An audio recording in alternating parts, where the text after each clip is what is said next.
மக்களே, எல்லாருக்கும் வணக்கம். எல்லாரும் எப்படி இருக்கீங்க?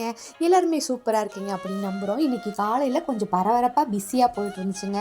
முக்கியமான ஒரு ஃபங்க்ஷன் வேறு அட்டன் பண்ணணும். அது மட்டும் இல்லை, ஊர்லேருந்து அக்கா, மாமா, பாப்பா அவங்க எல்லோரும் வர்றாங்க. சரி, ஒரே இதாக சமையல் பண்ணிட்டு போயிடுவோம் அப்படின்ட்டு சாம்பார் தானுங்க வைக்கிறேன். அடுத்து பார்த்திங்கன்னா இட்லிக்கு சாம்பார் ஓகே, மதியத்துக்கு சாதத்துக்கு வச்சுக்கலாம் இல்லையா? அதனால் இங்கிட்டு பார்த்திங்கன்னா பீன்ஸு பொரியல் பண்ணிகிட்ருக்கேனுங்க. பீன்ஸு, பெரிய வெங்காயம், பச்சை மிளகாய் எல்லாம் கட் பண்ணி வச்சிட்டேன்.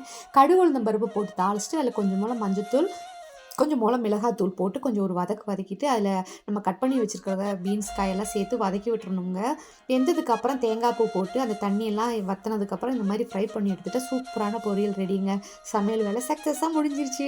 அடுத்து பார்த்திங்கன்னா மேரேஜ் ஆகி 25 வருஷத்துக்கு மேலே, 25, 30, 40, 50 அந்த மாதிரி அவங்களுக்கு கொண்டாடுற மாதிரி ஒரு விழா வச்சுருந்தாங்க. அங்கே தான் போயிருந்தோம். நானும் போய் கலந்துக்கிட்டேனுங்க. ரொம்ப சூப்பராக கிராண்டாக இருந்துச்சு. அடுத்து பார்த்திங்கன்னா நம்ம கடைக்கு வந்துட்டேன். சந்தோஷமாக வந்து பார்த்தா ஒரு பையன் வந்துட்டு, அக்கா நீங்கள் பிரியமான தோழி தானே அப்படின்னு. ஆமாடா தங்கம் அப்படின்ட்டு எந்திரிச்சு போய் பார்த்தா நம்மளுடைய குட்டி சப்ஸ்கிரைபருங்க. ரொம்ப ரொம்ப சந்தோஷமாக இருந்துச்சு. அட தங்கமே வாடா செல்லம் அப்படின்ட்டு இங்கேருந்து 10 கிலோமீட்டர் தாண்டி அங்கேருந்து வந்திருக்கானுங்க. ரொம்ப சந்தோஷமாக இருந்துச்சு அவனை பார்த்ததில். நேற்று வீடியோவில் பார்த்துட்டு என்னை எங்கே காமிக்கல அப்படின்னா இன்றைக்கி தான் போட முடிஞ்சது. மீண்டும் சந்திக்கலாம். பாய்.